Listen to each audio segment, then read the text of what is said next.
The wind howled across the frozen highway, turning the world into a blur of white and silence. Laura Jennings could barely see the road ahead. Her old sedan shook under each gust, the wipers struggling to fight the snow. In the back seat, her little girl Mia whimpered softly, wrapped in a blanket that was already damp from her mother's trembling hands. The gaslight had been blinking for 10 miles. When the engine coughed and died, Laura's heart sank. The heater went quiet, leaving only the sound of the storm. She pressed the starter again. Nothing. Panic began to rise in her throat. They were miles from the nearest town. The phone in her coat pocket showed no signal. The temperature was dropping fast. She turned to Mia, forcing a smile she didn't feel. "It's okay, sweetheart, we'll be fine." But her voice cracked. The baby's cheeks were pink and cold. Laura pulled her closer, rubbing her back through the blanket. Her breath fogged the air, quick and shallow. Then, through the wall of snow, headlights appeared behind them, bright, high, and closing fast. She froze. The rumble grew louder until a massive truck loomed out of the blizzard, its brakes screeching as it slowed beside her stranded car. The engine's roar shook the ground. A man climbed down from the cab, his heavy coat dusted with snow, a knit cap pulled low over his weathered face. His boots crunched against the ice as he approached her window. Laura's pulse raced. Out here, in the middle of nowhere, a stranger was the last thing she expected, and the only thing she had left to hope for. He leaned close, his breath clouding the glass. "You all right in there?" His voice was rough but calm, the kind of tone that made you want to trust it. Laura rolled the window down just a few inches.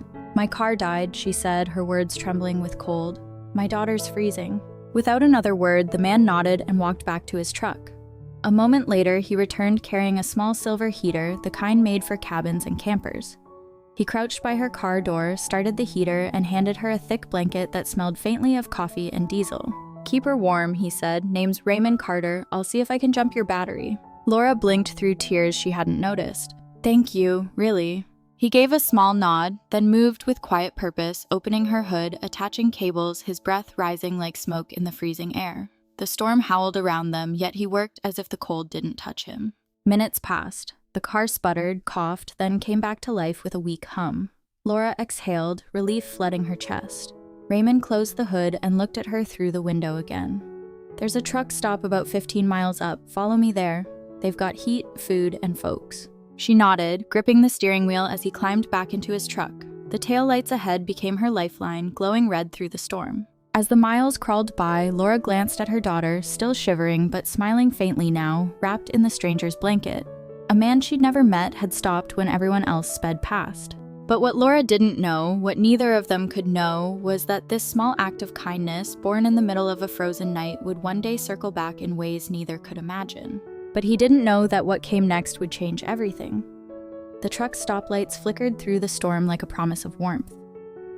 Laura followed the red taillights of Raymond's rig until they turned into the wide, slushy parking lot of the North Star Diner. Her car trembled to a stop behind him. The snow on her windshield was already an inch thick. Raymond climbed down first, his coat stiff with ice. He motioned for her to come inside. Laura carried Mia close, the child's small face pressed against her neck. The moment they stepped into the diner, the heat hit them, followed by a wall of noise and eyes. The place was crowded with travelers trapped by the storm, truckers hunched over coffee, families waiting for the roads to reopen. A man behind the counter looked up from his register. "Seats are for paying customers," he said flatly. His name tag read Rick. He eyed Laura's worn coat, her wet hair, the child clinging to her. "You ordering something or just trying to warm up?" Laura hesitated, fumbling with the few dollars she had left. "I just need to sit for a minute. My daughter..." Before she could finish, Raymond stepped forward and dropped a 20 on the counter. "They're with me. 2 bowls of soup and whatever's hot." Rick's expression shifted, but only slightly. "Suit yourself," he muttered, reaching for the menus. They took a booth near the window. Raymond's hands were still red from the cold. Laura tried to thank him, but the words felt too small for what he'd done. "You didn't have to," she said quietly. He shrugged. "Nobody deserves to freeze out there, especially not a kid." Mia peeked up over the table, her cheeks flushed now from the warmth. She pointed at the steam rising from a plate nearby and giggled. For the first time that night, Laura felt a small flicker of peace. The waitress brought their food, chicken noodle soup, bread, and coffee that smelled strong enough to wake the dead. Raymond pushed one bowl toward Laura and smiled faintly. "Eat, you'll need it for the road." As she lifted the spoon, a man at the next table whispered to his friend just loud enough for her to hear. Some folks'll do anything for a free meal. They both laughed. Laura froze. Heat rushed to her face. Raymond looked up slowly, his jaw tightening. He turned toward the men. You got something to say it to me. The diner went quiet for a moment. The men looked away, pretending to focus on their plates. Laura lowered her eyes. You didn't have to defend me. He leaned back, his voice steady. Yeah, I did. Outside, the wind slammed against the windows, but inside the small booth, it was warm. The kind of warmth that had nothing to do with heaters or coffee. Laura glanced toward the clock on the wall. The storm wasn't letting up. She didn't know where she'd sleep that night or how she'd make it to her job the next morning. Raymond checked his phone and frowned. A message blinked across the screen from his dispatcher. You're late again. One more delay and you're done. He stared at the words, the quiet weight of them pressing down harder than the snow outside. Then he looked at the mother and child across from him, two strangers who had nowhere else to go. He exhaled slowly, made his choice, and said softly, finish your soup. When the storm calms, I'll make sure you get home safe. Laura smiled, small and tired. Thank you, Raymond. He nodded, but his mind was far away, on the road he was supposed to be on, the job he was about to lose, and the growing truth he couldn't ignore. And before the night was over, in front of everyone in that diner, he would have to make a choice that no one expected. By the time the snow began to thin, dawn was only a gray smear behind the clouds. The diner was quieter now, filled with the low hum of tired voices and the hiss of coffee being poured. Most travelers were dozing in their booths, waiting for the plows to clear the highway. Raymond sat across from Laura and Mia, staring at the phone on the table. Another message from his dispatcher had come through. If that load doesn't reach Duluth by noon, don't bother coming back. He rubbed a calloused hand over his face. Laura noticed the tension in his eyes.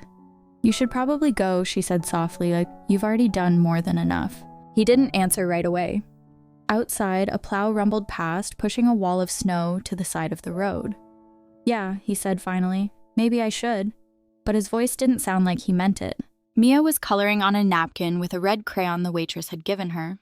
Every few seconds, she glanced up at Raymond with a shy smile. When she held up her drawing, a stick figure with a big truck behind it, he laughed quietly. That me? She nodded. You saved us. Something shifted in him then, small but deep.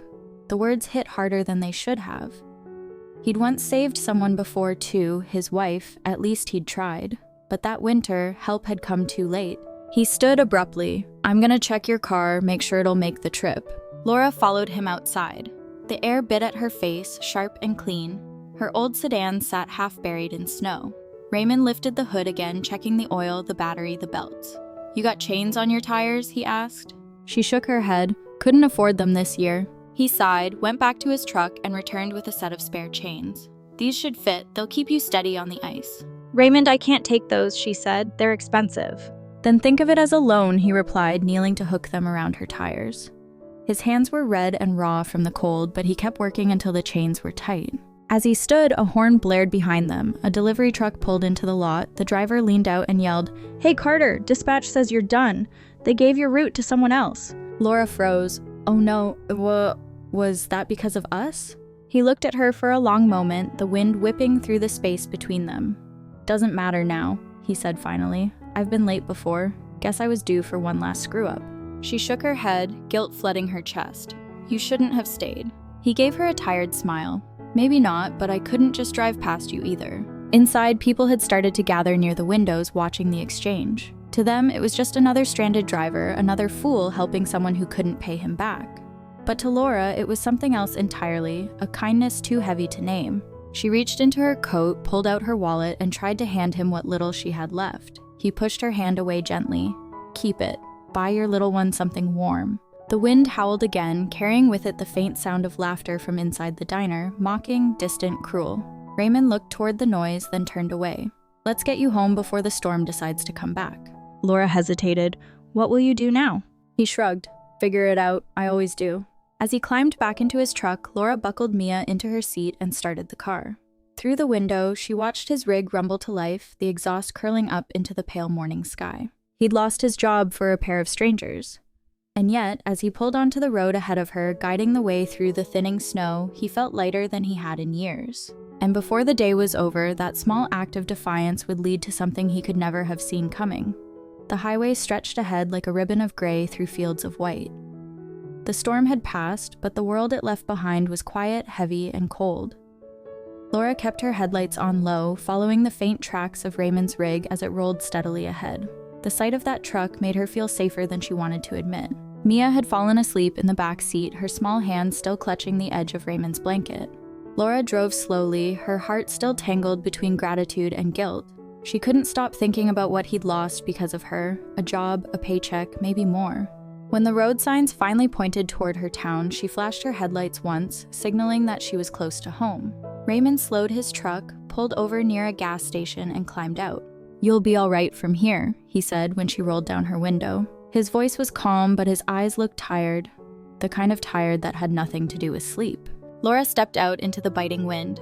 "I don't even know how to thank you." He shook his head. "You already did. You got that little girl home safe. That's thanks enough." She looked down, then back at him. "You shouldn't have to lose your job for helping someone." Raymond gave a faint smile. "It's not the first time life's taken a swing at me, probably won't be the last."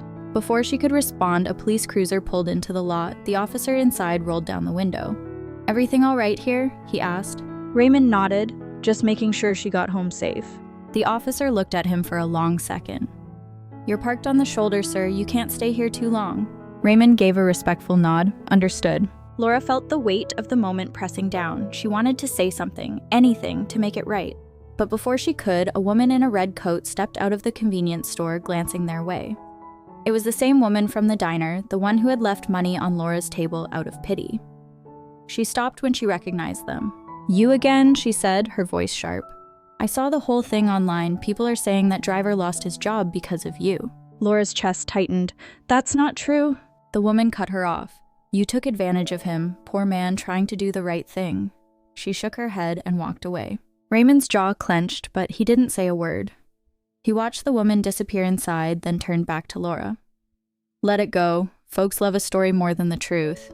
Laura's eyes burned with tears she didn't want to show. "You don't deserve this." He reached into his pocket, pulled out a small folded napkin, and scribbled something on it. "This is my number," he said. "If you ever get stuck again, call me. Doesn't matter the time or place." She took it with trembling hands. "I'll pay you back somehow, I promise." He smiled, just barely. "You already have. You reminded me why I started driving in the first place." As he turned back to his truck, she called out, "Raymond!" He looked over his shoulder. "I hope things get better for you." He paused, his breath clouding in the cold air. "Things always do," he said quietly. Laura stood there long after the truck disappeared down the road, the napkin clutched in her hand, the faint sound of his engine fading into the winter stillness. She didn't know that the man she'd just watched drive away, jobless, tired, and alone, had just set something in motion that would come back to both of them years later in ways that would rewrite their lives. And in that moment, neither of them could imagine how far one act of kindness would reach. Days passed, but Laura couldn't shake the image of that man standing in the snow, hands red from the cold, watching her drive away. Every time she passed a truck on the road, she thought of him. The world had moved on from that storm, but in her heart, it hadn't ended. Her apartment was small and drafty, but that night it felt quieter than usual. Mia slept soundly in her crib, one hand still clutching the corner of the blanket Raymond had given them. Laura sat at the kitchen table, a cup of cold tea by her elbow, and stared at a blank sheet of paper. She wasn't good with words, but she knew she couldn't let what he'd done fade into nothing. So she began to write. "Dear Raymond," she started, her handwriting shaky. "I don't know if you'll ever read this, but I wanted you to know what that night meant to me. You didn't just help a stranger on the road, you saved my daughter's life. I wish there was a way to repay you, but all I can offer is my promise that I'll make this kindness mean something." She paused, tears blurring her vision, then she added, "One day when Mia is old enough to understand, I'll tell her about you, and I'll tell her that sometimes the people who have the least to give are the ones who give the most." When she finished, she folded the letter carefully, sealing it with a small piece of tape. On the front, she wrote his name and the address of the trucking company printed on the side of his rig. Then she slipped something inside, a tiny keepsake, a small metal school badge shaped like a bluebird, the one Mia had worn on her jacket that winter. She whispered to herself, "If he ever finds this, he'll know it's from us." The next morning, she mailed it before work. She didn't expect an answer, it just felt right to send it, like closing a chapter she wasn't ready to forget. But weeks later, an envelope came back, creased, marked with red letters, returned to sender. The company had shut down, no forwarding address. Laura sat on the edge of her bed, holding the unopened letter, the rejection stamped across it. She pressed it to her chest, whispering, "I hope you are okay." Time moved forward, months became years. The letter stayed sealed inside a box of keepsakes, baby photos, drawings, the tiny shoes Mia had outgrown. And tucked inside, that envelope waited, silent, like a message meant for another time. Meanwhile, miles away, Raymond Carter had drifted from one short-term driving job to another.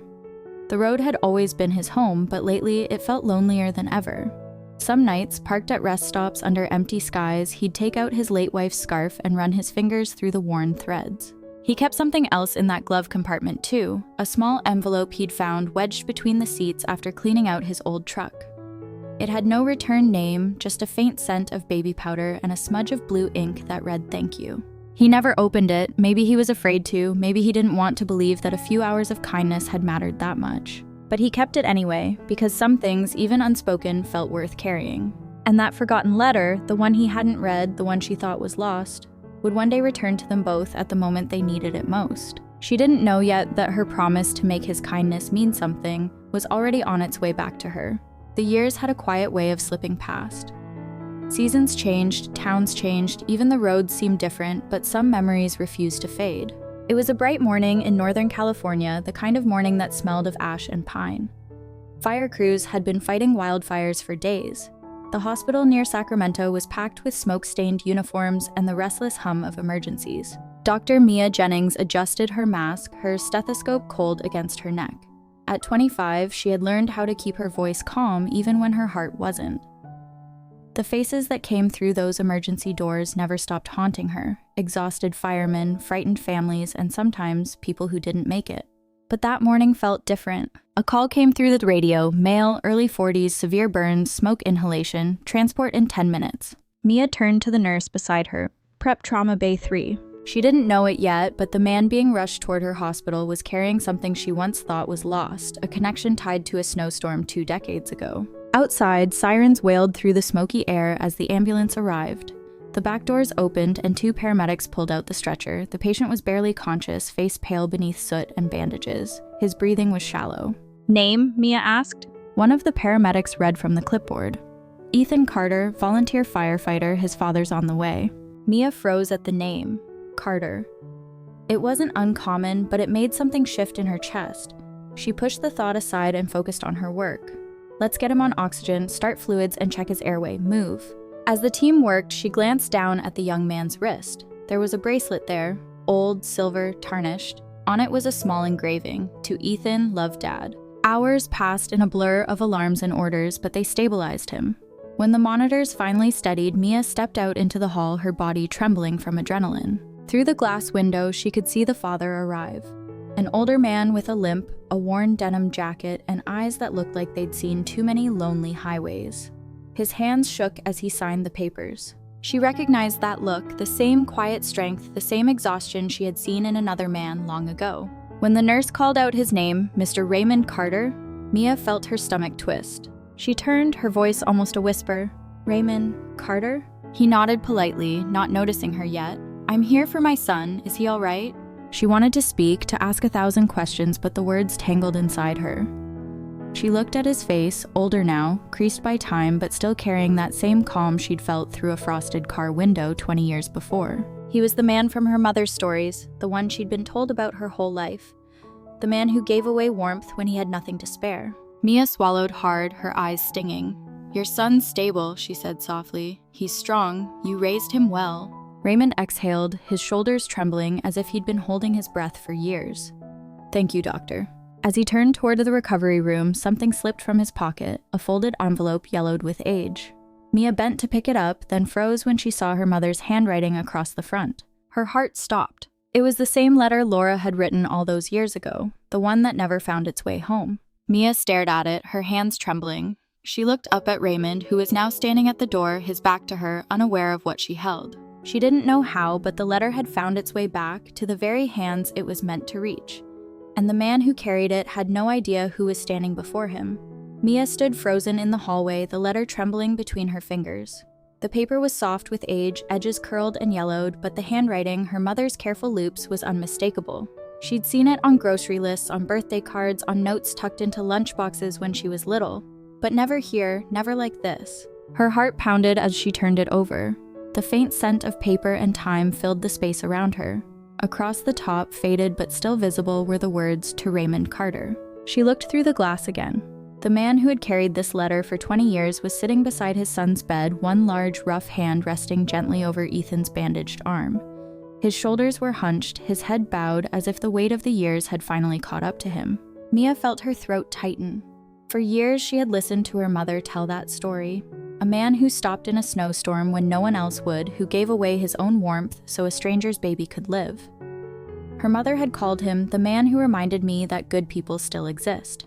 And now he was here. She clutched the letter to her chest and stepped closer. "Mr. Carter?" He turned, startled, eyes weary but kind. "Doctor, is something wrong?" She hesitated. Her voice came out quieter than she meant. "I found this. You dropped it." He frowned, squinting slightly. When he saw the letter, his expression changed, first confusion, then something deeper. He took it carefully, as if afraid it might crumble in his hands. "Where did you get this?" he asked, his voice unsteady. "It was on the floor," she said, "like outside your room." He stared at the envelope for a long moment, his thumb tracing the edges. "I thought I lost this years ago," he murmured. "Found it in my truck once, never knew who it was from." Mia's breath caught. "It's from my mother." Raymond looked up sharply, searching her face. "Your mother?" She nodded, her voice trembling now. "Her name is Laura Jennings." The color drained from his face. For a moment, the sounds of the hospital faded, the beeping monitors, the squeak of shoes on tile, all gone, replaced by the distant echo of wind against a windshield, a memory long buried. "Laura," he whispered, the name soft, almost reverent. "She had a little girl, you." Mia smiled through the sting of tears. "Yes, I was that little girl." He stared at her, disbelief and emotion colliding in his tired eyes. I can't believe this after all these years." She stepped closer, her voice breaking. "My mother never forgot you. She thought the letter never reached you." Raymond swallowed hard, blinking fast. "I didn't read it. I couldn't. Maybe I was scared to open it, scared it would make that night feel too real again." Mia took his hand gently and placed the letter back in it. "Then maybe now's the time." With shaking fingers, Raymond unfolded the brittle paper. The words were simple, full of gratitude and warmth, but as he read, his breath hitched. When he reached the line, "I'll make your kindness mean something," he had to stop, his eyes filled with tears that refused to fall. He looked up at Mia. "She kept her promise," he said, his voice breaking, "like you became that something." Mia felt a lump in her throat she couldn't speak around. She nodded, her eyes shining. "I guess kindness has a way of coming back." They sat in silence for a while, the kind of silence that didn't need filling. Two lives once separated by snow and circumstance, now tied together again by a letter that refused to stay lost. Through the glass, Ethan stirred on the bed, his eyelids fluttering open. Raymond stood quickly, wiping his eyes. "Hey, son," he whispered, his voice steadier now. Mia stepped back, giving them space, her chest tight but full. As she turned toward the window, the sunlight broke through the smoke outside, spilling gold across the sterile floor. She realized then, this was no accident. Life had simply waited for the right moment to bring an old kindness home. And she had no idea that this reunion was only the beginning of what the world was about to see. Later that evening, the hospital grew quieter. The fires outside had calmed, leaving the air heavy with smoke and the faint smell of wet ash. The world seemed to exhale after days of chaos. Inside the recovery room, a dim light glowed over Ethan's bed. He was awake now, pale but breathing steadily, the oxygen mask fogging slightly with each exhale. Raymond sat by his son's side, one hand resting over Ethan's. He looked exhausted but lighter somehow, as if the years he carried had finally begun to set down. Mia stood at the doorway, holding something wrapped in a piece of old cloth, the letter and the bluebird badge her mother had once tucked inside. She took a quiet breath before stepping forward. "Mr. Carter," she said softly, "there's something else I think belongs to you." He turned, his brows lifting when he saw the small bundle in her hands. She unfolded the cloth and revealed the badge, the tiny bluebird, still scratched and worn from time. "I found it with the letter," she said. "My mom told me she put it there just in case you ever needed to remember who it was from." Raymond reached out with trembling fingers. The moment he touched the metal, 100 memories seemed to surface at once. The snow whipping across the windshield, the small child wrapped in his blanket, the fear, the hope, the silence of that night. He closed his hand around it, his throat tight. "I remember this," he said. "Your mom showed me this little bird pinned to your coat when she held you that night. You were so small." Mia smiled, her voice unsteady. "She said you gave her a reason to believe in people again. That's why she kept it all these years." Raymond looked at her for a long time. "I didn't think what I did mattered that much," he said quietly. "It did," Mia replied. "More than you'll ever know." At that moment, Ethan stirred, blinking groggily. His voice came out hoarse. "Dad?" Raymond turned quickly, leaning close. "I'm here, buddy. You're okay." Ethan glanced between them, his brow furrowing slightly. Who's she?" Raymond smiled through the exhaustion, glancing at Mia. "This is Dr. Jennings. She's the one who took care of you." Ethan's gaze lingered on her. "Thank you," he whispered. Mia shook her head. "You don't need to thank me. You've already done more than you know." Ethan frowned faintly, confused. Raymond squeezed his hand. "I'll explain later," he said. The room fell quiet again, but it wasn't an awkward silence. It was the kind of stillness that felt sacred, like something had finally come full circle. The past, once frozen in a snowstorm, was now sitting right here in a hospital room, breathing the same air. After a while, Raymond stood and reached into his jacket pocket. He pulled out the old envelope, the letter he had finally read earlier that day, and handed it to Mia. "I think you should keep this," he said. "It started with your mother. It should end with you." She shook her head gently. "No, Mr. Carter, it doesn't end. Not yet." He looked puzzled. "Oh, what do you mean?" Mia smiled, her eyes warm. "When my mother wrote this letter, she said she'd make your kindness mean something. She raised me to believe that when someone helps you, you help someone else. So this letter, it's not an ending, it's a reminder to keep it going." Raymond's eyes glistened. He nodded slowly, gripping the badge in his hand. "Your mom raised a good one." She smiled. "She always said you were one of the good ones too." Outside, a soft rain began to fall, the kind that washes the smoke out of the air. It tapped gently against the window, a rhythm that felt like forgiveness. Mia looked out toward the lights flickering in the distance, her heart full and aching all at once.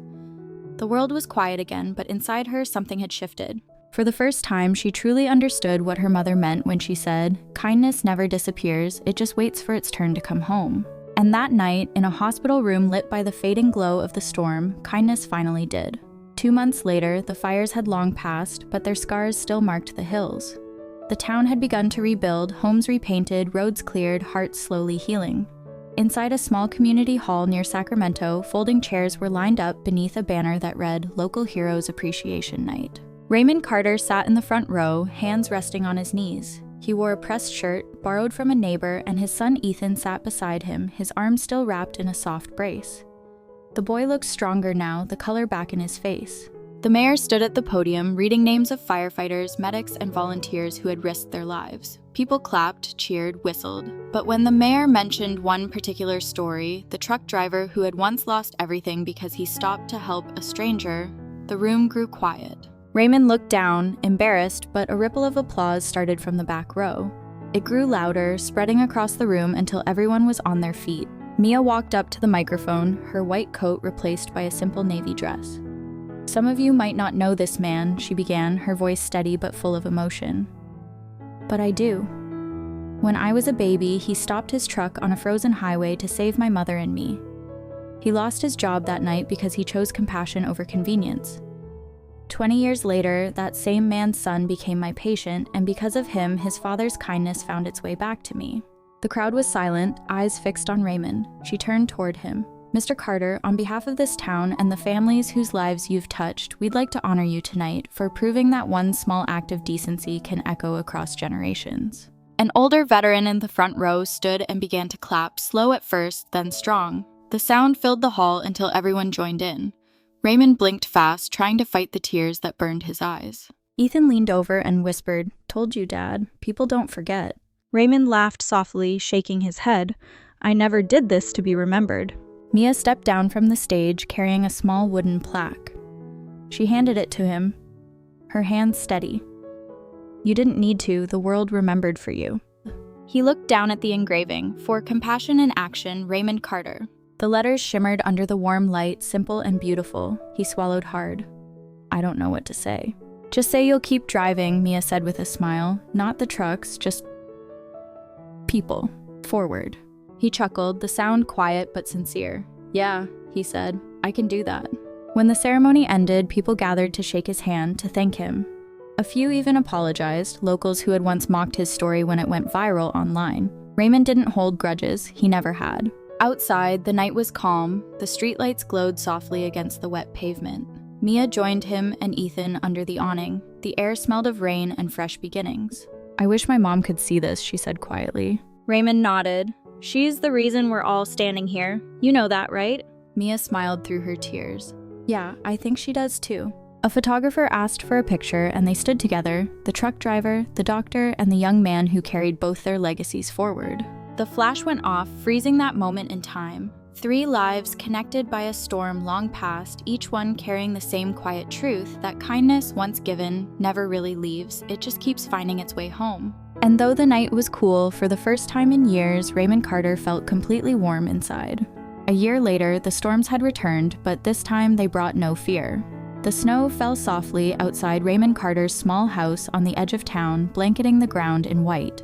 Inside, the fire crackled, casting warm light across the walls lined with framed photographs, Ethan standing in his firefighter's uniform, Mia in her hospital coat smiling beside him, and one photo in the middle, a younger Raymond shaking hands with the mayor on the night he was honored. Raymond sat at the kitchen table with a mug of coffee, staring out the window as the snow drifted down. He used to hate winter. Now it felt like an old friend, quiet, steady, and full of memory.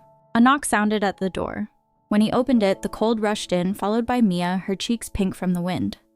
"Morning, Mr. Carter," she said, carrying a small cardboard box. "I come bearing coffee and trouble." He laughed. "That's a dangerous combination, Doc." She stepped inside and set the box on the table. "We finally finished the project. Thought you should be the first to see it." Raymond raised an eyebrow. "Project?" Mia opened the box and pulled out a metal plaque, freshly engraved and shining under the firelight. It read, "The Carter Jennings Relief Fund, for drivers and families who go the extra mile." He stared at it for a long moment, his eyes softening. "You didn't." "We did," Mia said. "Your kindness started it. Your story reached people all over the country. Truckers donated, firefighters, doctors, even moms who'd been stranded on the road. We're using it to help anyone who steps up for someone else, even when it costs them." Raymond traced the letters with his thumb, silent. The fire popped in the background. "I never thought a small act could turn into something like this." Mia smiled. "That's the thing about kindness. It never stays small." He chuckled quietly. "Your mom would have been proud of you, you know." Mia's eyes glistened, but she smiled through it.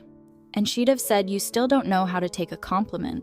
They both laughed softly. Outside, the snow kept falling, covering the roads that had once nearly claimed their lives. Later that evening, after Mia left, Raymond walked out to his porch. The air was sharp, the stars faint behind a curtain of snow. He looked down the long road leading out of town, the same kind of road where it had all begun. He thought about that night in Minnesota, the stranded car, the terrified mother, the baby in the back seat. He thought about the years that followed, the loneliness, the doubts, the quiet ache of wondering if any of it had mattered. Now he knew it had. He smiled to himself, his breath forming small clouds in the air. "Guess it really did come full circle," he whispered.